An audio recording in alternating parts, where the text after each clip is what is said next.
নানানভাবে সারা পৃথিবীর মানুষকে বুঝান যে আমি আল্লাহ সবকিছুর মালিক, তোমরা কিচ্ছু না, আমি আল্লাহ সবকিছুর মালিক। আসমান বানিয়েছি আমি আল্লাহ, জমিন বানিয়েছি আমি আল্লাহ, সব কিছুর মালিক আমি আল্লাহ। একত্ববাদ তাওহীদের স্বীকৃতি পাওয়ার একমাত্র উপযুক্ত সে আল্লাহ, ঠিক কিনা? রাজত্ব কার? ক্ষমতা দেন, প্রেসিডেন্ট বানান, প্রধান উপদেষ্টা বানান, সমন্বয়ক বানান, হুজুর বানান, বক্তা বানান, যিনি তিনি কে? আল্লাহ সুবহানাহু ওয়া তাআলা।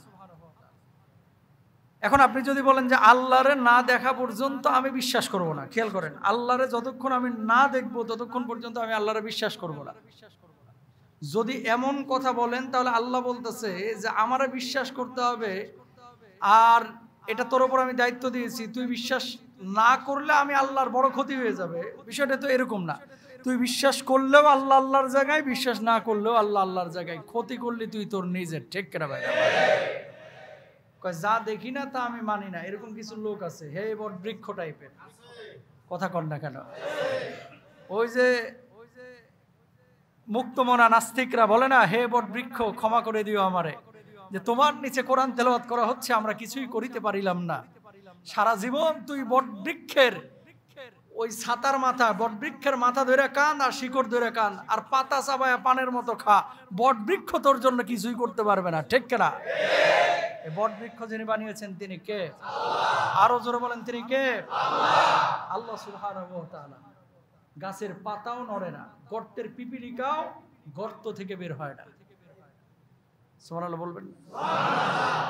এখানে একটু মিষ্টি শিরা ফেলায় রাখেন, অথবা জিলাপি আসলে এখানে একটা টুকরা ফেলায় রাখেন। আরে মাইকে ঘোষণা করা লাগবে না, বাইতুল মামুর জামে মসজিদের ইমাম সাহেবের সামনে মসজিদের লাঠিটা যেখানে রাখা আছে, সেই লাঠির পাশে এক টুকরা 2.5 পেসের জিলাপি ফেলিয়ে রাখা হইয়াছে। সুতরাং পিঁপড়া মহোদয়রা যে যেখানে আছেন, আর দেরি না করে এই জিলাপির আমন্ত্রণে আপনারা অংশগ্রহণ করুন। আপনি এলান দেওয়া লাগবে না, মামুরা অটোমেটিক খবর একা একাই পেয়ে যাবে। এই যে জিলাপির নিউজটা পিঁপড়ার কানে পৌঁছাইছে কে? বিবিসি বাংলা। জোরে কোন কে? আল্লাহ। এখানে জিলাপি আছে, আপনি ঘ্রাণ পাইতেছেন না, আর ওই মনে করেন মসজিদের ওই যে চিপা চাপা থেকে কিন্তু ঘ্রাণ পেয়ে গেছে। সুবহানাল্লাহ বলেন। গেল 1 নাম্বার।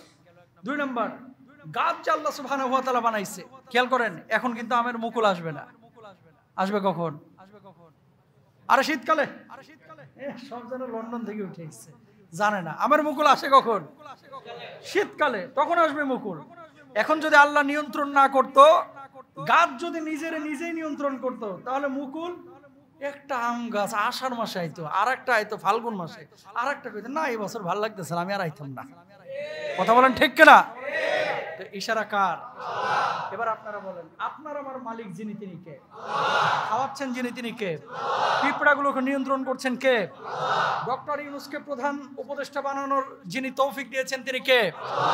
আল্লাহ সুবহানাহু ওয়া তাআলা। দেশটাকে নতুন করে স্বাধীন করলেন যিনি তিনি কে?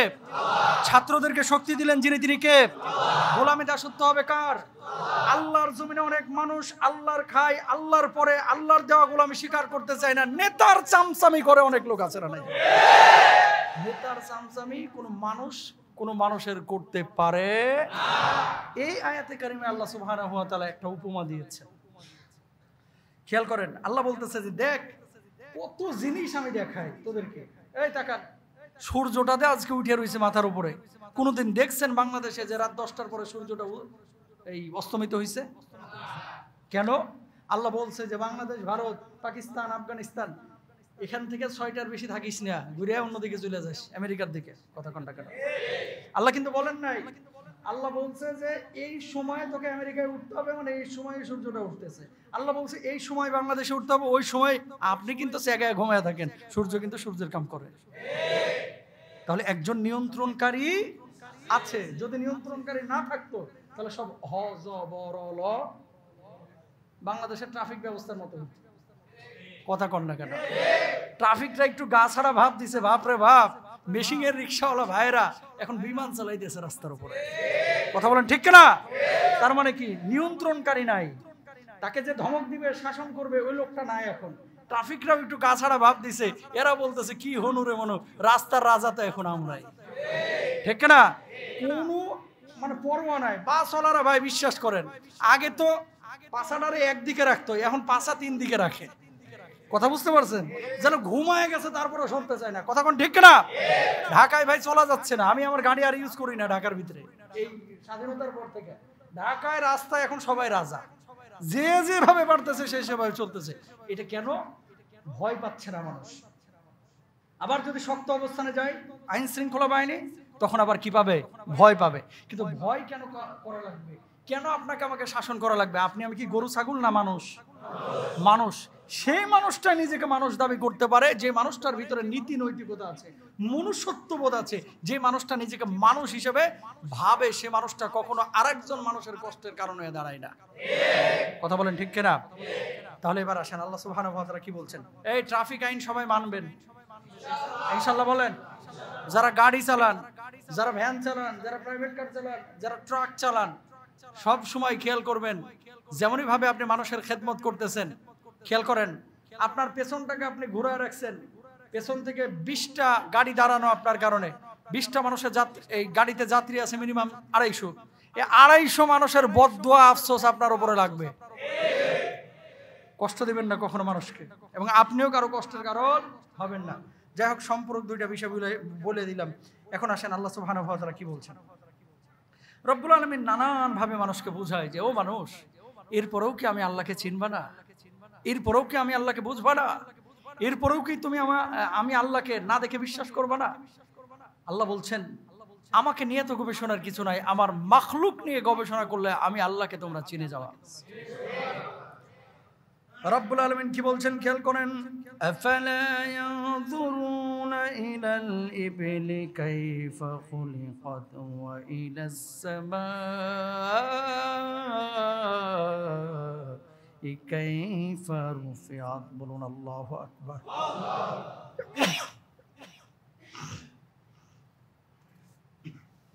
রব্বুল আলামিন বললেন তারা কি উটের দিকে খেয়াল করে না যে আল্লাহ রব্বুল আলামিন কিভাবে উটটারে তৈরি করেছে, সৃষ্টি করেছে? খেয়াল করেন, মাথাটাকে উঁচু করে লম্বা করে আমার আল্লাহ রব্বুল আলামিন বানিয়েছেন, পিঠটাকে উঁচু করে দিয়েছেন। আবার আল্লাহ রব্বুল আলামিন বললেন তারা কি খেয়াল করে না পাহাড় পর্বতমালার দিকে, যে আল্লাহ রব্বুল আলামিন এই পাহাড়গুলোকে কিভাবে জমিনের উপরে গেড়ে রেখেছেন? বলুন সুবহানাল্লাহ। উটের দিকে খেয়াল করেন, পৃথিবীর বুকে যত বিস্ময়কর প্রাণী আছে উট হচ্ছে 1 নাম্বার। কেন বিস্ময়কর পরে বলছি। পাহাড়ের দিকে তাকান, বাংলাদেশে চিটাগাঙে কক্সবাজারে অনেক পাহাড় আছে, যে পাহাড়গুলো মাটির তৈরি, আল্লাহই বানাইছে, মানুষ বানায় নাই। আবার এমন অনেক পাহাড় আছে সৌদি আরবে, আমেরিকায়, লন্ডনে, ব্রিটেনেও কিন্তু পাহাড় আছে, লন্ডনের ভিতরে না। অর্থাৎ ওই অঞ্চলে ওই সমস্ত এলাকায় বিভিন্ন এলাকায় পাহাড় আছে যেগুলো একেবারে পাথুরে পাহাড়। মিডল ইস্টে বিশেষ করে এই পাথুরে পাহাড়গুলোকে আপনি চাইলে এই পাথর কেটে ফেলতে পারবেন না মেশিং এর সাহায্য ছাড়া। আল্লাহ রাব্বুল আলামিন এই দুনিয়ার জিন্দেগিতে এত বড় বড় পাহাড় দিয়েছেন মূলত দুনিয়ার ব্যালেন্স রক্ষা করার জন্য। যদি পাহাড়গুলো না থাকতো পৃথিবী তার ভারত এইভাবে ধরে রাখতে পারতো না। বলুন সুবহানাল্লাহ। যদি পাহাড়গুলো না থাকতো পৃথিবী তার ভারত ধরে রাখতে ইশারা কার? আল্লাহ। উট যে মরুভূমির প্রাণী, আল্লাহ তাআলা উট নিয়ে কেন বারবার উপমা দেয়? কেন এত প্রাণী থাকতে আল্লাহ সুবহানাহু ওয়া তাআলা উট নিয়ে কেন কথা বলে? খেয়াল করেন, উটের ভিতরে এমন কিছু বিস্ময়কর জিনিস আল্লাহ সুবহানাহু ওয়া তাআলা দিয়েছে, যেই বিস্ময়কর জিনিসগুলো অন্য প্রাণীর মধ্যে দেন নাই। আপনি যখন বাইরে যান, আমি যখন বাইরে যাই, আমাদের শরীরে যখন 40 ডিগ্রি, 39 ডিগ্রি, 38 ডিগ্রি তাপমাত্রা পড়ে, শরীর কিন্তু ঘামায়। এই ঘামগুলো আসে কোত্থেকে? আপনার শরীরের ভেতরে যে সঞ্চিত পানি ছিল, এই পানিটা কিন্তু আপনার শরীরের চামড়া ভেদ করে বের হয়ে যাচ্ছে। এই জন্য দেখবেন যত বেশি শরীর ঘর্মাক্ত হয়, ঘাম ছুটে, তত বেশি মানুষের পিপাসা কম লাগে না বেশি লাগে? বেশি লাগে। ঘাম যখন যত বেশি বাড়াবে শরীরে পানির শূন্যতা তত তৈরি হবে, পিপাসা তেষ্টা তত বেশি লাগবে। মরুভূমির উট কি ঢাকা শহরে চলে না মরুভূমিতে চলে? মরুভূমিতে তাপ বেশি না কম? বেশি। কেমন তাপ? কখনো কখনো 49 ডিগ্রি, 50 ডিগ্রি তাপমাত্রা, যেখানে মানুষ দাঁড়াইতে পারে না। অথচ এই উটগুলো 12 ঘন্টা 14 ঘন্টা এই রৌদ্রের ভিতরে 50 ডিগ্রি সেলসিয়াস তাপমাত্রায় 9 ঘন্টা টানা দাঁড়িয়ে আছে। কিভাবে? আল্লাহ সুবহানাহু ওয়া তাআলা উটের চামড়ার নিচে এমন রক্ত চলাচলের ব্যবস্থাপনা তৈরি করেছেন যে ওই উট যদিও তাপ পায় কিন্তু তার শরীর থেকে ঘাম ছাড়ে না। যদি ঘাম ছাড়তো তাহলে উটও তেষ্টায় মারা যাইতো। আল্লাহ রাব্বুল আলামিন এমন কুলারের ব্যবস্থা করেছেন, এমন ঠান্ডা নার্ভ, এমন ঠান্ডা পরিবেশ, এমন ঠান্ডা জিনিস ওই চামড়ার নিচে আল্লাহ সুবহানাহু ওয়া তাআলা নিচে এবং মধ্যে দিয়েছেন যে এই 50 ডিগ্রি তাপমাত্রা উট শোষণ করা, সহ্য করার সক্ষমতা নিজে নিজেই আল্লাহর পক্ষ থেকে পেয়ে গেছে। বলুন সুবহানাল্লাহ। এক নিঃশ্বাসে 1 মিনিটে আপনি হয়তোবা 1 মিনিটে অনেকে হয়তোবা 1 লিটার পানি পান করতে পারবেন আপনারা, অথবা হাফ লিটার পানি পান করতে পারবেন, বা 2 লিটার পানি পান করতে পারবেন। উটকে আল্লাহ তাআলা এমন সক্ষমতা দিয়েছে, উট 1 মিনিটে 20 লিটার পর্যন্ত পানি পান করতে পারে। কয় লিটার? 20 লিটার পর্যন্ত পানি 1 মিনিটে উট কি করতে পারে? পান করতে পারে। পানি যখন আপনার শেষ হয়ে যায় ভেতর থেকে, তখন কিন্তু আপনার ভেতরটা একেবারে চৌচির হয়ে যায়, আপনি কিন্তু পানি ধরে রাখতে পারেন না।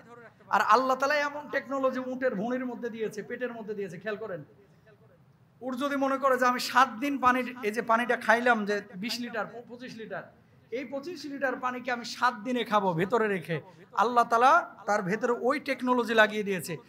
যখন প্রয়োজন হবে এক চুমুক করে পান করবে, আর এটাকে সঞ্চিত করে জমা করে রেখে দিবে। উট 7 দিন 8 দিন 10 দিন পর্যন্ত পানি তার টুটির নিচে সংরক্ষণ করে রাখতে পারে, যেটা অন্য প্রাণী পারে না। ইশারা কার? 100-200 টন পর্যন্ত মালামাল উট টানতে পারে। 100 টন পর্যন্ত মাল উট টানতে পারে। 2-3টা উট লাগাই দিবেন, ওটা এনে নিয়ে যাবে। সুবহানাল্লাহ বলেন না? 4 দিন 5 দিন পর্যন্ত উট টানা হাঁটতে পারে। সুবহানাল্লাহ বলেন? হাঁটতে পারে। টানা হাঁটার মানেটা কি? রাত্রে বেলায় তো আর হাঁটতে পারবে না, অন্ধকারে দেখতে পারবে, কিন্তু দিনের বেলায় সে হাঁটতে পারে। দিনের বেলায় হাঁটতে পারে। তারপরে দেখেন, মানুষ শুয়ে বসে দাঁড়িয়ে মেলামেশা করে, কুকুর মেলামেশা করে দাঁড়িয়ে দাঁড়িয়ে, গরু ছাগল মেলামেশা করে দাঁড়িয়ে দাঁড়িয়ে, চতুষ্পদ জন্তুগুলো খেয়াল করেন অধিকাংশই কিন্তু মেলামেশা করে কি করে? দাঁড়িয়ে। আল্লাহ তাআলা উটের মধ্যে এমন আদব দিয়েছে, উট মেলামেশা করে বসে। সুবহানাল্লাহ বলবেন না? উট মেলামেশা করে কি করে? বসে। এই যে আদব আখলাক আল্লাহ সুবহানাহু ওয়া তাআলা উটের মধ্যে দিয়েছে, এত বিস্ময়কর জিনিস আল্লাহ সুবহানাহু ওয়া তাআলা এই উটের মধ্যে দিয়েছেন। এরপরে উট থেকে দেখেন আপনি গোশত খাচ্ছেন, এরপরে উট থেকে আপনি দুধ পাচ্ছেন, উট থেকে বাচ্চা পাচ্ছেন, উটের চামড়া দিয়ে বিভিন্ন আসবাব বানানো হচ্ছে। আল্লাহ সুবহানাহু ওয়া তাআলা এত কিছু যে উটের মধ্যে দিয়েছেন, এটা কার জন্য? মূলত মানুষের জন্য, মানুষের উপকারের জন্য। এই জন্য আল্লাহ রাব্বুল আলামিন কি বলছেন? কর্তর পিপিলিকা আল্লাহ বানিয়েছেন, পাখিগুলো আল্লাহ বানিয়েছেন, উটও বানিয়েছেন আল্লাহ, গরু মহিষ বানিয়েছেন আল্লাহ, মানুষ বানিয়েছেন আল্লাহ। গোলামি দাসত্ব হবে সে আল্লাহ সুবহানাহু ওয়া তাআলা। কিন্তু দুনিয়ার জিন্দেগিতে অনেক মানুষ আছে যে মানুষগুলো আল্লাহর দেওয়া সমস্ত নিয়ামতগুলো ভোগ করে, খায় দায়, ঘুরে ফিরে সুস্থতার জীবন লাভ করে, আর গোলামি দাসত্ব করে মানুষের বিভিন্ন পীর সাহেবের বাবাদের দরবারে গিয়ে আছে না নাই? কোন মানুষ মানুষের গোলামি করবে না, কোন পীরের গোলামি করবে না। পীর সাহেব হযরতের কাছে যদি দিন শেখা যায়, তার কাছে গিয়ে দিন শিখবেন, কোরআন হাদিস শিখবেন। খালি হুক্কুর হাক্কুর করা যাবে না প্রিয় ভাইরা। কেন এই কথাটা আল্লাহ সুবহানাহু ওয়া তাআলা এখানে বলেছেন? উটকে মরুভূমির জাহাজও বলা হয়। মরুভূমির পরিবেশ কেমন? পরিবেশ কেমন? যারা সৌদি আরবে ছিলেন বা যারা গিয়েছেন আপনারা জানেন। আমার তো আসা বেশি দিন হয়নি, 1 মাসও হয়নি এখনো। ভাই এমন তাপ, আমার জন্মেও এরকম তাপ দেখি নাই। এর আগে তো বহুতবার গেছি, এইরকম তাপ দেখি নাই ভাই। একেবারে দাঁড়ায় থাকা যায় না, এত টেম্পারেচার। আবার এই 10 দিন 12 দিনের মধ্যে দেখলাম 5-7 বার বৃষ্টি হচ্ছে। 5-7 দিন বৃষ্টি হলো আর কি, তাপ কমে না। কেন? আল্লাহর ইশারা। তাহলে এই টেম্পারেচারে যেখানে মানুষ বাইর হতে পারছে না, সেখানে এই উটগুলো কিভাবে থাকে? আল্লাহ এই সমস্ত জিনিসগুলো দেখায়া এবার বান্দাকে বলতেছে, বান্দারে এই যে সৃষ্টিটা আমি দেখাইলাম, এটা নিয়ে গবেষণা কর, ভাব, জিজ্ঞাসা কর। ওয়ালা ইন সাআলতাহুম মান খালাকাস সামাওয়াতি ওয়াল আরদ লা ইয়াকুলুনাল্লাহ। এদেরকে যদি জিজ্ঞেস করা হয় তোমার স্রষ্টাকে, অকপটে সবাই জবাব দেবে আমার স্রষ্টা যিনি তিনি হচ্ছেন কে। এবার প্রিয় ভাইরা আপনারা বলেন, যে আল্লাহ আমাকে বানাইলো, যে আল্লাহ আমারে পানি দিল, যে আল্লাহ আমারে খাবার দিল, যে আল্লাহ আমাকে টিকিয়ে রাখলো, সে আল্লাহ যেইভাবে বলেছে সেইভাবে জীবন চালাবো, নাকি আমার সরকার আমার রাষ্ট্রপতি যেইভাবে বলেছে সেইভাবে জীবন চালাবো? কে? আল্লাহ যেইভাবে বলেছে সেইভাবে আমরা আমাদের জীবন চালাবো ইনশাআল্লাহ। বলেন। দিনের মধ্যে কিছু কিছু মানুষ আছে যারা নতুনত্ব প্রবেশ করায়, খেয়াল করেন, কোরআনে নাই, সুন্নাহে নাই, হাদিসে নাই, মন চাইলো এই জায়গাটায় ঢুকাইতে একটা জিনিস ঢুকায় থুয়ে দেয়। যদি বলা হয় ভাই জানাজার নামাজের পরে দোয়া করেন না, এটা হাদিসের মধ্যে নাই, কয় দোয়া করলে সমস্যাটা কি? কথা বলেন, আছে না নাই? ভাই মৃত মানুষকে দাফন করার পরে জিলাপি নিয়ে আপনি ঈদগাহে দাঁড়ায়েন না, কবরস্থানের সামনে দাঁড়ায়েন না, এগুলো আল্লাহর নবী করতে নিষেধ করেছেন। কই করলে সমস্যাটা কি? এরকম লোক আছে না নাই? বাপ মারা গিয়েছে, আপনি 40 করতেছেন, হুজুর বললো ভাই 40 আর না করে যে কোনো দিন আপনি খাওয়াইতে পারেন আপনি খাওয়ান। গরিব মিসকিনকে খাওয়ানো ভালো কাজ, কিন্তু 40 দিন 3 দিন এই সমস্ত দিনগুলো নির্ধারণ করা এটা ভালো কাজ না। যেমনি এই কথা বলতেছে কয় হুজুর করলে সমস্যাটা কি, এটা তো ভালো কাজ। আপনার দৃষ্টিতে এটা মনে হচ্ছে ভালো কাজ, কিন্তু আল্লাহ রাব্বুল আলামিন যেহেতু বলেন নাই, নবী যেহেতু বলেন নাই, সুতরাং আপনার আবেগ দিয়ে কোনো কাজ করলে আল্লাহ সেই কাজ গ্রহণ করবে না, ঠিক কিনা? আল্লাহ সেই কাজ গ্রহণ করবে না। যে কথাটা এখান থেকে বলার উদ্দেশ্য সেটা হচ্ছে, যে আল্লাহ আপনাকে বানাইছে, আপনারে এত কিছু দিয়ে প্রতিপালন করছে, লালন পালন করছে, সেই আল্লাহ যেই আমল যেইভাবে করতে বলেছে আমরা সেই আমল সেইভাবেই করব। নিজের থেকে বানায়া কোনো আমল করা যাবে যদি পীর সাহেব বলে, বড় হুজুর যদি বলে যে হুজুর এই মুসল্লিরা এই কাজটাই করেন, কিন্তু কোরআন হাদিসে নাই, বড় হুজুর বলুক করা যাবে? পীর সাহেব হুজুর বলুক করা যাবে? সভাপতি বলুক করা যাবে? প্রধান উপদেষ্টা বলছে করা যাবে? যদি কোরআন এবং সুন্নাহের মধ্যে না থাকে, গোটা দুনিয়ার মানুষ যদি বলে আপনি করতে পারবেন না। প্রিয় ভাইরা আমার, দিনের মধ্যে নতুনত্ব, কুল্লু বিদআতিন দালালা ওয়া কুল্লু দালালাতিন ফিন্নার। নতুনত্ব আপনি যা কিছু নিয়ে আসবেন, এই নতুনত্বগুলো আপনাকে জাহান্নামের দিকে নেবে, জাহান্নামের দিকে নেবে, আবারও বলছি জাহান্নামের দিকে নেবে। এই জন্য প্রিয় ভাইরা আমার, জুমার নামাজ যখন আদায় করছেন, জুমার নামাজ আদায়ের পরে সুন্নাত আছে, সুন্নাত আপনি পড়বেন যেহেতু নবী পড়েছেন। জুমার আগে সুন্নাত আছে, আপনিও পড়বেন যেহেতু নবী পড়েছেন। কিন্তু আপনি যদি মনে করেন এখন তো সময় আছে, আমি নফল আদায় করব 10 রাকাত, 2 রাকাত করে জায়েজ আছে, নফলে কোনো সমস্যা নাই। আপনি চিন্তা করলেন এই সময় আমি একটু মিলাদ কিয়াম করে নেই, হুজুরের জামাতের আরো 5 মিনিট আছে। তাহলে আপনাকে বুঝতে হবে আল্লাহর নবী সাহাবীরা নফল নামাজ পড়েছে, সুন্নত নামাজ পড়েছে, মিলাদ কিয়াম করে নাই। আমরা ওই সময়টাই মিলাদ কিয়াম করব না, কারণ এটা আমার আপনার নবীর পক্ষ থেকে বিশেষ কোনো বার্তা আদেশ নাই, ঠিক কিনা? কাজটা কিন্তু ভালো দেখা যায়, কাজটা দেখতে মনে হবে যে খুব ভালো, কিন্তু কোরআন হাদিসে নাই, সেটা আপনি করতে পারবেন না। আপনাকে হয় কোরআনের অথবা সুন্নাহের ফ্রেমের মধ্যে এসে তারপরে আপনাকে কাজটা করতে হবে। মন চাইলো আর আপনি করে ফেললেন, কেমন দেখেন? জুমার নামাজে এসেছে অনেকে, আজকে 1 সপ্তাহ পরে শুক্রবারেই খালি আসে, আর অন্য দিন আসে না। শুক্রবারে এসেছে, এখন চিন্তা করে হুজুর আইসি 7 দিন পরে 2 রাকাত পরে কেমনে যায়, আজকে জুমার ফরজটা 4 রাকাত মারমু। কথা বলেন না কেন? আইসি 7 দিন পরে 2 রাকাত, এটা তো কম হয়ে যায়। 7 দিন পরে এসে 2 রাকাত পড়লে কেমন দেখা যায়? হুজুর আজকে একটু টান দেন, 4 রাকাত মারিয়ে দিই। আরেকজন বলতেছে হুজুর আমি তো আইসি 2 সপ্তাহ পরে, আর 2 রাকাত বাড়াইলে তো সমস্যা নেই, 6 রাকাত মারেন। আল্লাহ বলবে খালি দাঁড়ায় দেখ, তোরে ঠুয়াই দিয়া একটা মাটির ভিতরে গাড়ি হেলামো, ঠিক কিনা? প্রিয় ভাইরা আমার, সুযোগ নাই। আবেগ দিয়ে চলা যাবে না, বিবেক দিয়ে আকল দিয়ে চলা যাবে না। আমার কোরআন এবং সুন্নাহের মধ্যে আল্লাহ যেভাবে বলেছে আমাকে সেইভাবেই চলতে হবে। বাপ কি বললো, মা কি বললো, দাদা হুজুর কি বললো, বড় হুজুর কি বললো, মেজে হুজুর কি বললো, পিসা হুজুর কি বললো, বড় খতিব কি বললো, পরিচিত খতিব কি বললো, কারো কথা শোনা যাবে না, ঠিক কিনা?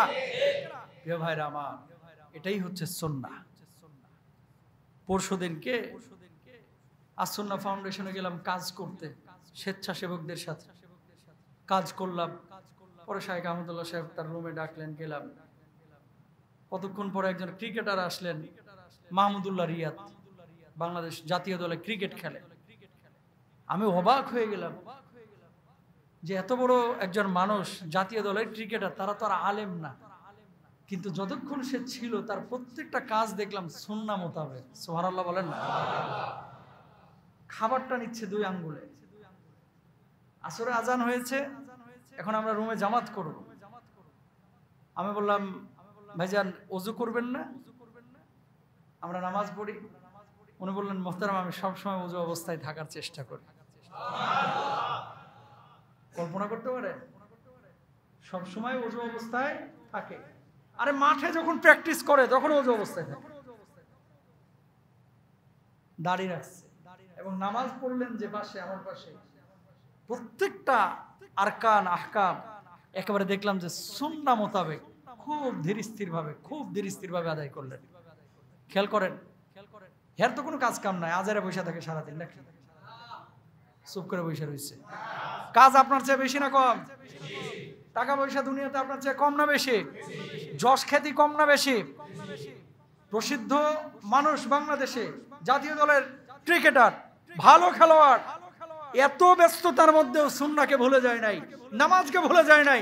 আর আমার কিছু ছুপা মুসলিম আছে বাংলাদেশে, আমার মসজিদেও আছে, 7 দিন পর ছাড়া মসজিদে আসতে চায় না, নামাজও পড়তে চায় না। ঠিক কিনা ভাই? তাদের এত কাজের পরে যদি নামাজটা ঠিক মতো রাখতে পারে, এত কাজের পরে দাড়ি রাখার কারণে তো পৌঁছে গেছে নাকি?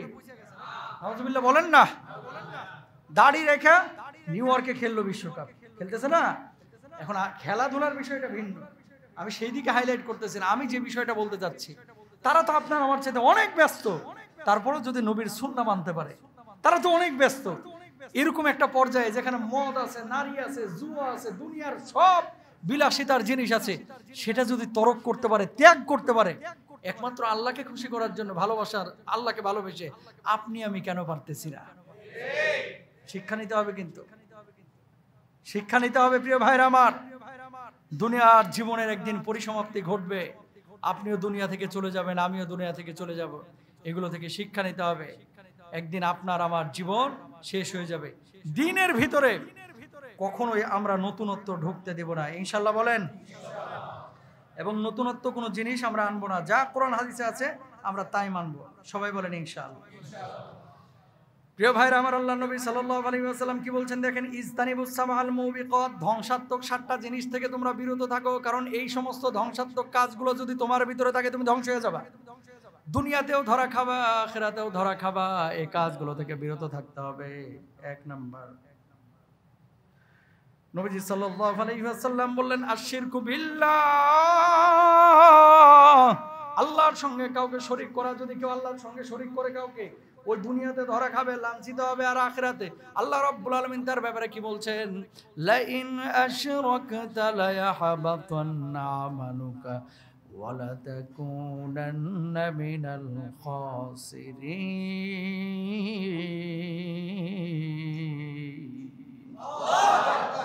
যদি তুমি শিরিক করো তাহলে তোমার সমস্ত আমলগুলো বরবাদ হয়ে যাবে।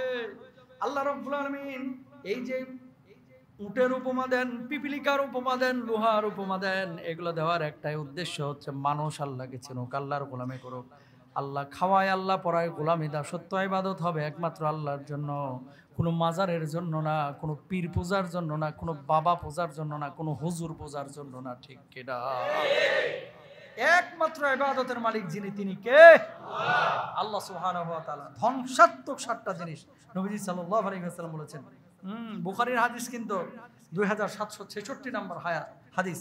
1 নম্বর বলা হচ্ছে কি, তুমি ধ্বংস হবা যদি শিরিক করে তুমি মরো। এবার 2 নম্বর আল্লাহ নবী কি বলছেন? ওয়াসসিহরু, জাদুর সাথে কেউ যদি জড়িত থাকে, জাদু বিদ্যায় যদি পারদর্শী হয়, জাদু যদি করে, জাদু করে আরেক মানুষের ক্ষতি করলো, ও বেটাও ধ্বংস হবে, ও বেডিও ধ্বংস হবে, হোক সে ছেলে হোক সে মেয়ে। এই জাদু বিদ্যা কুফরি কালাম যারা করে, আল্লাহ রাব্বুল আলামিন তাদেরকে দুনিয়াতেও ধ্বংস করবেন, আখিরাতেও ধ্বংস করবেন, লাঞ্ছনা দিবেন। 3 নাম্বার, ওয়া কতলুন নাফসুল্লাতী হারামাল্লাহু ইল্লা বিল হক, অন্যায়ভাবে কেউ যদি কোনো মানুষকে হত্যা করে, আল্লাহ রাব্বুল আলামিন তাকেও ধ্বংস বলেছেন, সেই ব্যক্তি আখিরাতে আল্লাহ রাব্বুল আলামিনের আদালতে দাঁড়াবেন আর জাহান্নামে যাবেন। বলুন নাউযুবিল্লাহ। 3 নাম্বার ধ্বংসাত্মক কাজ হচ্ছে অন্যায়ভাবে মানুষকে হত্যা করা। এই তাকান, অন্যায়ভাবে মানুষ হত্যা করা এটা বড় অপরাধ। মানুষ হত্যা করা কিন্তু শুধু মুসলমান হত্যা না, হোক সে আওয়ামী লীগ করুক, বিএনপি করুক, জাতীয় পার্টি করুক, জামাত করুক, অন্যায়ভাবে কোনো মানুষকে কোনো মানুষ যদি হত্যা করে আল্লাহর নবী বলছে ও ধ্বংস হয়ে যাবে। নাউজুবিল্লাহ বলেন না। হয়তোবা দুনিয়ার জিন্দেগিতে পার পাওয়া যাবে, দুনিয়াতেও আল্লাহ তাআলা শান্তি দিবেন তা কিন্তু না, টাকা কামাবে, পয়সা কামাবে, কিন্তু আসলে শান্তি পাবে না। তো অন্যায়ভাবে মানুষকে হত্যা করা যাবে না। 3 নাম্বার গেল।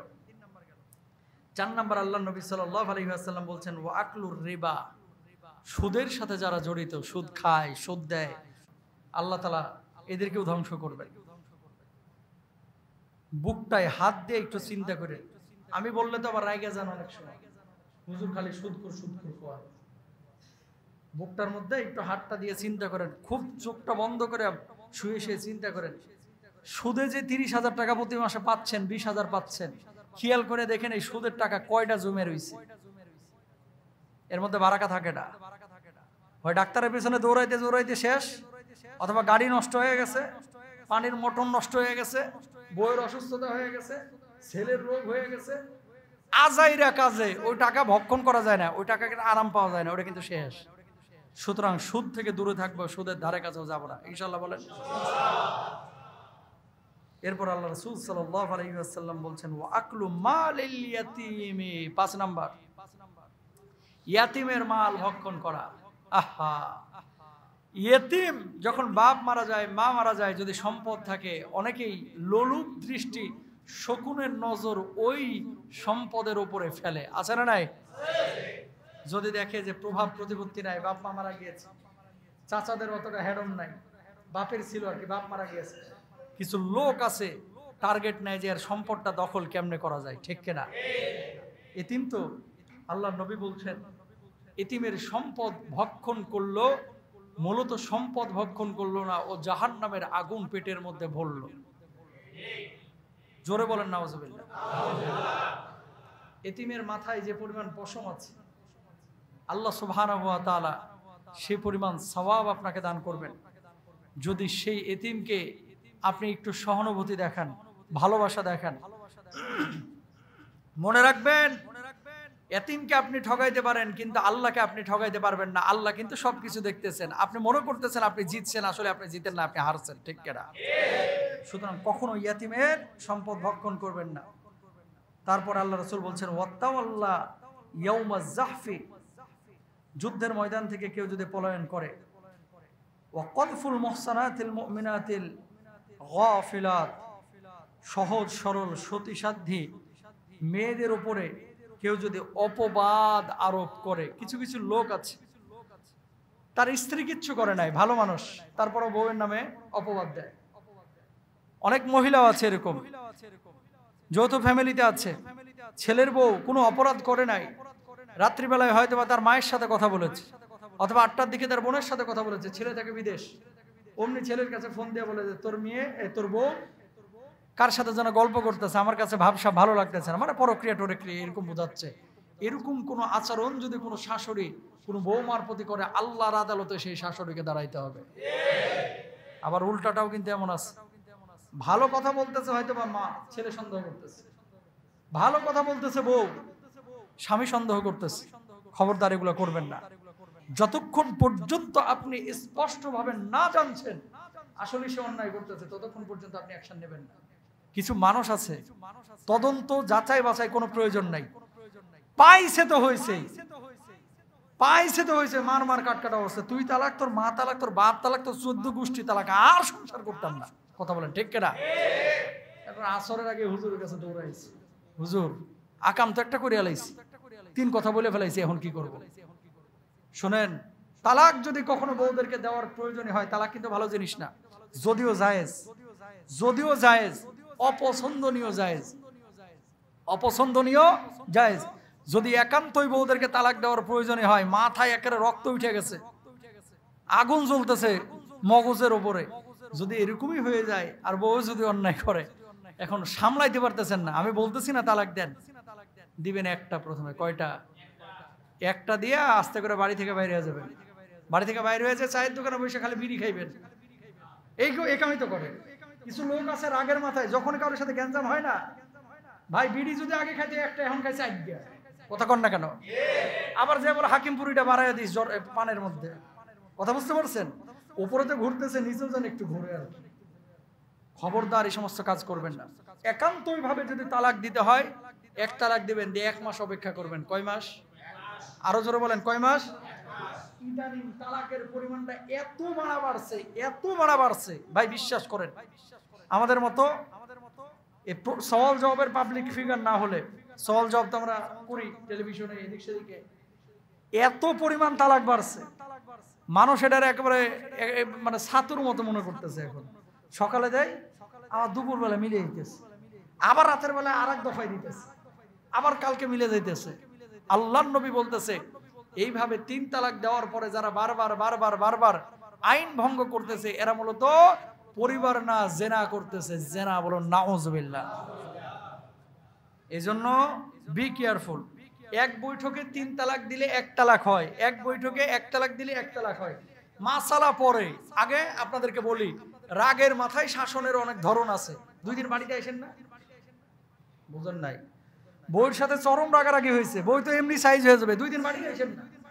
অথবা প্রহার যদি করতে হয়, মৃদু প্রহার করেন, একবারে মার কাট মারামারি না। কোরআনুল কারিমে বলছে আল্লাহ সুবহানাহু ওয়া তাআলা, এমন প্রহার যেটা আদুরে প্রহার, মায়ের ভান করতেছেন, আসলে মারতেছেন না। কথা বুঝতে পেরেছেন? অথবা মারেই দিলেন একটা, যাতে করে আঘাত না পায়, এরকম শাসন করেন।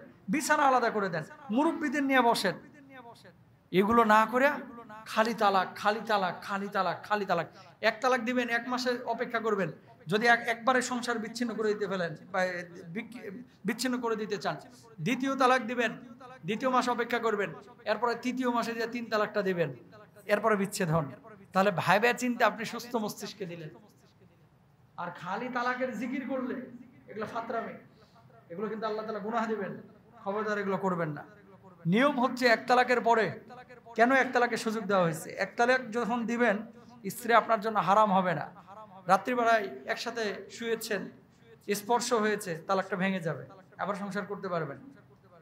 ওই তালাক নাই, বাদ।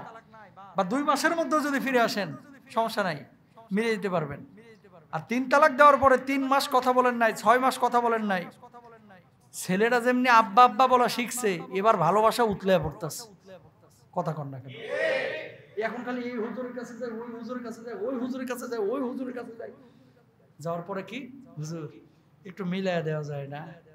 6 মাস করছস কি? কেমনে মিলামো? শরীয়তে তো আর জায়েজই নাই, তোদের তো স্থায়ী বিচ্ছেদ হয়ে গেছে রে, ঘুরে টুরে একটু মিলাইয়া দেওয়া যায় না? কথা বুঝেন নাই? ঘুরায় মানে বুঝছেন? ওই সময় যদি হুজুর বলে না, মিলার কোনো সুযোগই নাই, ওই বাইরে চায়ের দোকানে যে বলবেন হুজুর না খাজুর। কথা বলেন না কেন? এরপরে খুঁজে কোন হুজুর এটা জায়েজ বলবে, দরকার 2000 বেশি দিবে, বুঝেন নাই? যদি কোন হুজুর বলছে যে জায়েজ, মাশাআল্লাহ, কিসের বাইতুল মুকাররমের খতিব, উনারে কেন খতিব নিয়োগ দেয়? এটা কথা বুঝতে পেরেছেন? এই বাংলার জমিনে এমন কিছু মানুষ আছে যারা আল্লাহর বিধানকে পছন্দ করে না, মন খেয়াল খুশি যেইভাবে যেই বিধানকে মন চাই সেইভাবে বলে, আর এরাও সেটাকে মানে, এদেরকেই ভালো বলে। ঠিক কিনা ভাইরা? আমার শরীয়ত আমার বাবার জিনিস না, আপনার বাবার জিনিস না। আল্লাহ যেভাবে বলছে সেভাবে চলতে হবে। এখন তিতা লাগুক আর মিঠা লাগুক, কিছু কিছু মানুষ বলে হুজুর দেখতে এত সুন্দর, মিষ্টি মিষ্টি কথা বলে, ফেসবুকে, ইউটিউবে, টেলিভিশনে হাসি মুখে কথা বলে, কিছু মাসালা যেন কয় এমন ভাবে যেন কাইটিয়া লাইব, মারিয়া লাইব। আরে ভাই, মাসআলা সব সময় হাসি মুখের হয় না। কিছু কিছু মাসআলা আল্লাহ রাসূল রাগান্বিত হয়ে দিয়েছেন। কেন দিয়েছেন? শেখানোর জন্য। আপনাদেরকে এই জিনিসগুলো খেয়াল করতে হবে। সব সময় সবকিছু হয় না। আম্মা জান আয়েশা সিদ্দিকা রাদিয়াল্লাহু তাআলা না, খেয়াল করেন, একটা গালিচা কিনছে। গালিচা, এই যে এখানে আমি আসলে মাঝে মাঝে আপনারা সাদা কাপড় বিছায় রাখেন, এরকম একটা গালিচা কিনছে আম্মা জান আয়েশা সিদ্দিকা রাদিয়াল্লাহু তাআলা আনহা বাজার থেকে। এই গালিচার উপরে ছিল ছবি, আর হাতে ওই যে কারো কাজ করে না, সুই সুতা দিয়া, এরকম কিছু ছবি ছিল। তো তখন আম্মাজান আয়েশা ওই মাসালা জানতেন না। নবীজি আম্মাজান আয়েশার ঘরে ঢুকছেন, এমন সময় আল্লাহর নবীকে ওই গালিচাটা পেশ করা হলো। নবীজি এখানে বসেন। অথবা এটার উপরে হাঁটেন, অথবা এখানে আপনি অবস্থান করেন। আল্লাহর নবীর কপাল ঘেমে গেল, চোখটা লাল হয়ে গেল, নবীজি রেগে গেলেন। আম্মা জান আয়েশা সিদ্দিকা রাদিয়াল্লাহু তাআলা আনহা তিনি বুঝে গিয়েছেন যে আল্লাহর নবী হয়তো আমার কোনো কারণে রাগ করেছেন। ইয়া রাসূলুল্লাহ, আমি তো বুঝতে পারি নাই কি কারণে আমার উপর আপনি রাগ করেছেন। আল্লাহর নবী বললেন, আয়েশা, এই গালিচাটা তুমি কোথা থেকে এনেছো? ওগো নবীজি, এই গালিচা তো আমি ওখান থেকে কিনেছি আপনার জন্য, আপনাকে সম্মানার্থে। আল্লাহর নবী বললেন, এই মুহূর্তে এই গালিচা আমার সামনে থেকে সরিয়ে ফেলাও। তুমি কি জানো না যেই ঘরের মধ্যে কোনো ছবি থাকে সেই ঘরের মধ্যে আল্লাহর ফেরেশতা প্রবেশ করে না? আয়েশা, তুমি এই গালিচা না সরানো পর্যন্ত আমি নবী তোমার ঘরে ঢুকবো না। আল্লাহু আকবার বলেন। আর বাপ মরছে 6 বছর আগে, 20 বছর আগে, 22 বছর আগে, ওই সাদা কালো ফ্রেমে ছবি লাগাইয়া ঘরের মধ্যে আমরা ঝুলায় থুয়ে দিচ্ছি। করবেন না, এগুলো করবেন না, জায়েজ নাই। আব্বা আম্মা মারা গিয়েছে, আব্বা আম্মার জায়গাটা হৃদয়ে, ওয়াল ম্যাটে না। কথা বলেন ঠিক কিনা? তাহলে কি করবেন? বাপ মার জন্য 5 ওয়াক্ত নামাজ পড়েন, 5 ওয়াক্ত নামাজের পরে বাপের জন্য দোয়া করেন, মায়ের জন্য দোয়া করেন। কিছু লোক আছে ভালো ভালো কুত্তার ছবি এখন ঝুলায় রাখতেছে। কথা কন না কেন? আরে নাদুস নুদুস কুত্তা আছে না কিছু ইউরোপের, এই কুত্তার ছবি ঝুলায় রাখতেছে। আর বউয়ের চেয়ে কুত্তার দাম বেশি, বুঝছেন? কিছু মানুষ আছে প্রাণীর ছবি ঝুলায় রাখতেছে, ঘোড়ার ছবি ঝুলায় রাখে। আর ওই যে ওই ঘোড়াটা দেখছেন না, আগে আজাদ প্রোডাক্টস থেকে মনে হয় ছাপাইতো একটা ঘোড়া, মুখটা বেডির মতো, ঠোঁটা বা লিপস্টিকও আছে, আর দুই পাশে দুইটা পাংখা। হাজা বুরাকুন নবী সাল্লাল্লাহু আলাইহি ওয়াসাল্লাম, এটা হচ্ছে নবীজির বুরাক। ডাহা মিথ্যা কথা। কথা বলেন ঠিক কিনা? এই জিনিসগুলো কুসংস্কার, এগুলো ছিল এক সময় বাংলাদেশে, আলহামদুলিল্লাহ এখন আস্তে আস্তে চলে যাচ্ছে। তো দেখেন, নবীজি সাল্লাল্লাহু আলাইহি ওয়াসাল্লাম যখন যেভাবে প্রয়োজন হয়েছে সেভাবেই মানুষদেরকে দিন শিখিয়েছেন, ইসলাম শিখিয়েছেন। তো এখন দিনের মধ্যে নতুনত্ব যারা ঢোকায়, ধরেন আপনি একটা আমল করতেছেন নিজের মন মতো, ইসলামে নাই, কোরআনে নাই, হাদিসে নাই, নবীজি বলে নাই, কেউ বলে নাই, কিন্তু আপনি আপনার মন মতো করতেছেন। খুব মনোযোগ দিয়ে শুনবেন, দিনের মধ্যে নতুন কোনো জিনিস আপনি যদি আপনার মন করা ঢোকায় দেন, আল্লাহর নবী বলছে কিয়ামতের ময়দানে আমি যখন হাউজে কাউসারের পানি মানুষকে পান করাবো, আমার উম্মতকে পান করাবো, এই মানুষগুলোকে চেনার পরেও তাদেরকে আমার সামনে থেকে ধাক্কা মেরে ফেরেশতারা দূরে ঠেলে দিবেন, এরা আমার হাউজে কাউসারের পানি পান করতে পারবে না। আল্লাহর নবী সাহাবারা বললেন, ওগো নবীজি, এরা কারা? বললেন, এরা হচ্ছে ওই লোক যে লোকগুলো দিনের মধ্যে মন গড়া আমল ঢুকিয়ে দিয়েছিল। বলুন নাউজুবিল্লাহ। হাউজে কাউসারের পানি তারা পাবে না। আল্লাহর নবী সাল্লাল্লাহু আলাইহি ওয়াসাল্লাম, আনাস ইবনে মালিক রাদিয়াল্লাহু তাআলা আনহু বলছেন, তিনি বসেছিলেন, এমন মুহূর্তে আল্লাহর নবী ঝিমাতে লাগলেন, ঘুম চলে আসলো। নবীজি সাল্লাল্লাহু আলাইহি ওয়াসাল্লাম এক জায়গায় হেলান দিলেন। কতক্ষণ পর আল্লাহর নবী জাগ্রত হলেন। আল্লাহর নবী মুচকি মুচকি হাসছেন। সাহাবী বললেন, ওগো নবীজি, কেন আপনি মুচকি হাসছেন? খুশির কোনো সংবাদ আছে নাকি?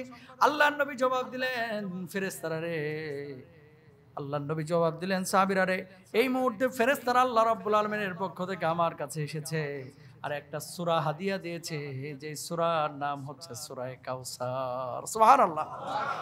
ইন্না আ'তাইনাকাল কাউসার ফাসাল্লি লিরাব্বিকা ওয়ানহার ইন্না শানিআকা হুয়াল আবতার। বলুন আল্লাহু আকবার।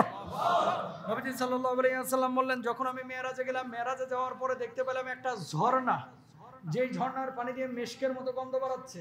সুবহানাল্লাহ বলেন। যেই ঝর্ণার পানি সাদা ধবধবে, যেই ঝর্ণার পানির এক গ্লাস পানির মূল্য আকাশের নক্ষত্রের চাইতেও বেশি। সুবহানাল্লাহ। আল্লাহর নবী বললেন, এই ঝর্ণার পাশে দুইটা ফাঁকা গম্বুজ রাখা আছে, যেই গম্বুজগুলোকে আল্লাহ রাব্বুল আলামিন মনে মুক্তা দিয়ে বানাইছেন। জিবরিল আমিনকে আল্লাহর নবী বললেন, ওগো জিবরিল আমিন, এই যে ঝর্ণার পানি এত সুঘ্রাণ কেন, এত সাদা ধবধবে কেন, এত পরিষ্কার কেন? এর পাশে দুইটা গম্বুজ আবার মনে মুক্তা লাগানো, কারণটা কি? জিবরিল আমিন, এই ঝর্ণার পানিটা কি? আল্লাহর নবীকে জিবরিল আমিন জবাব দিলেন, ওগো নবীজি, এই পানিগুলো হচ্ছে হাউজে কাউসারের পানি। আল্লাহর নবী এবার বললেন, জিবরিল আমিন, এই হাউজে কাউসারের পানি কারা পান করবে? জিবরিল আমিন জবাব দিলেন, ওগো নবীজি, যেই মানুষগুলো আপনাকে অনুসরণ করবে, আল্লাহকে অনুসরণ করবে, আপনার যে উম্মতগুলো আপনার দেওয়া প্রদত্ত বিধানগুলোকে মেনে নেবে, আল্লাহর দেওয়া বিধানগুলো মেনে নিয়ে নিজের জীবন পরিচালনা করবে, আপনার সুন্নাহ মেনে নেবে, আল্লাহ রাব্বুল আলামিন ওই মানুষগুলোকে কিয়ামতের ময়দানে হাউজে কাউসারের পানি পান করাবেন। আল্লাহর নবী যখন হাউজে কাউসারের পাশে যাবে, উম্মতরা পানি পানি করে যখন বুকটা ফেটে যাবে, আল্লাহর নবীর কাছে যাবে। আল্লাহর নবী সাল্লাল্লাহু আলাইহি ওয়াসাল্লাম হাউজে কাউসারের পানি সর্বপ্রথম যাদেরকে পান করাবেন, ওই সমস্ত লোক যাদের চুলগুলো ছিল উস্কো শুষ্ক, যারা গরিবানা হালতে জীবনযাপন করতেন, যে মানুষগুলো মানুষদেরকে সাহায্য করেছে, যে মানুষগুলো দুনিয়ার জিন্দেগিতে কোনো মতো টেনে টুনে জীবনযাপন করেছে, অর্থাৎ মুহাজিররা। আনসাররা তো ধনী, আর মুহাজিররা কি ছিল? গরিব ছিল, যারা দ্বীনের জন্য হিজরত করে এইভাবে গিয়েছে। আল্লাহর রাসূল সাল্লাল্লাহু আলাইহি ওয়াসাল্লাম বলছেন, হাউজে কাউসারের প্রথম পানি পান করানো হবে সেই মুহাজিরদেরকে। এরপরে আমরা সিরিয়ালি আসবো। আল্লাহ সবাইকে তৌফিক দান করুক, আমিন। আল্লাহর নবী বলছে, কেউ যদি এই হাউজে কাউসারের পানি এক গ্লাস পান করে, আল্লাহ রাব্বুল আলামিন তার থেকে একেবারে চিরদিনের জন্য তেষ্টা উঠায় নেবেন, আর কখনো তেষ্টা লাগবে না। এই হাউজে কাউসারের পানি পান করতে মন চায় তো বিড়ি খান কি লিগা? এই হাউজে কাউসারের পানি পান করতে মন চায়, তাহলে নামাজ পড়া দরকার আছে না নাই? হাউজে কাউসারের পানি পান করতে চাইলে নবীর সুন্নাহ মানা দরকার আছে না নাই? হাউজে কাউসারের পানি পান করতে চাইলে দাড়ি রাখতে হবে। হাউজে কাউসারের পানি পান করতে চাইলে নবীজির সুন্নাহ মোতাবেক জীবনযাপন করতে হবে। হাউজে কাউসারের পানি পান করতে চাইলে 5 ওয়াক্ত নামাজ পড়তে হবে। হাউজে কাউসারের পানি পান করতে চাইলে সুদ ছাড়তে হবে। হাউজে কাউসারের পানি পান করতে চাইলে ঘুষ ছাড়তে হবে। হাউজে কাউসারের পানি পান করতে চাইলে দুনিয়ার মদ, শরাব, আজে বাজে, গাঁজা, ড্যান্ডি, ফ্যান্ডি, ফেন্সিডিল, হিরোইন সব ছাড়তে হবে। এখানে খাইতেছে গাঁজা, এখানে খাইতেছে সিগারেট, এখানে খাইতেছে মদ, ওইদিকে বলতেছে হাউজে কাউসারের পানি তো রেডি আছে। তোর লাগে হাউজে কাউসারের পানি না, তোর লাগে কুত্তার পুজ রেডি আছে। কথা বলেন ঠিক কিনা? খাইবে আজে বাজে সব জিনিস, আর ওদিকে ফরফরায় গেলাস নিয়ে রেডি আছে ফ্রিজের হাউজে কাউসারের পানি। হ্যাঁ, এত সোজা না কিন্তু। আল্লাহ তাআলা বুঝার তৌফিক দান করুক, আমিন। প্রিয় ভাইরা আমার, তাহলে কারা হাউজে কাউসারের পানি পান করবে না? নবীজিকে চিনবে। খেয়াল করেন, এই মুসলমানরা যারা নবীজিকে চিনবে যে ইনি নবী, হাউজে কাউসারের পানি পান করাচ্ছে, ওখানে তো মানুষ মনে হয় 350-400 থাকবে। কয় হাজার কোটি আর কোনো হিসাব আছে? সমস্ত নবীকে কিন্তু আল্লাহ তাআলা হাউজে কাউসার দিবেন, মানে নিজ নিজ উম্মতকে তারা পানি পান করাবে। আমার নবী বলতেছে, যেহেতু আমার উম্মত হবে সবচেয়ে বেশি, আল্লাহ তাআলা আমার হাউজটা দিবে সবচেয়ে বড়। তো অন্যান্য নবীর জায়গায় ওই হাউজের আশপাশে, ওখানে তো আর আমরা গেলে দিবে না। তুই কি আমার উম্মত নি? হ্যাঁ, ওনার উম্মত, ওনার কাছে যা। কথা বুঝতে পারছেন নি? ওনার উম্মত ওনার কাছে যা। তো নবীজির কাছে যাবো, যা দেখবো যে 10,000 কোটি মানুষ দাঁড়ায় রইছে। এখন আপনি ধাক্কা ধুক্কা কেমনে ঢুকবেন? আল্লাহর নবীর ফেরেশতারা, আল্লাহ রাব্বুল আলামিনের ফেরেশতারা আপনার হাতটা ধরে সম্মানের সাথে নবীজির কাছে নিয়ে যাবে, বলবো, নবীজি আপনার সুন্নাহ মানছে, আল্লাহকে মানছে, তাড়াতাড়ি পানিটা দেন। নবীজি গ্লাসটা ঢালবে, আপনি ঢক ঢক করে মারিয়ে দিবেন, তারপরে বলবেন যে কলিজা শীতল, মাশাআল্লাহ, আর কোনোদিন তেষ্টা লাগবে না। বলুন সুবহানাল্লাহ। আর কিছু মানুষ আছে যারা মুসলমান, নবীকে চিনবে, নবীও তাদেরকে চিনবে, বলবে আল্লাহ নবী, আল্লাহ নবী, আমরাও কিন্তু আপনার দলের, পেছন থেকে বলবে, মানে ভিড় ঠেলিয়া ঠুলিয়া সামনে যাইতে চাইবে, আবার পেছনে চলে যাবে, ফেরেশতার ধাক্কায় পেছনে ফেলাই দেবে, খাইতে পারবে না। জিবরিল আমিন বলবে যে কিরে কেমন লাগতেছে? কামগো পানি দাও না কে? কয় বদমাইশ, নামাজ পড়স নাই, বদমাইশ, দিনের মধ্যে নিজের মতো করে আমল ঢুকাই দিছো, হ্যাঁ, কোরআনে নাই, সুন্নাহের মধ্যে নাই, বাবাই বলছে আর ফরফরায় খালি আমল করছো।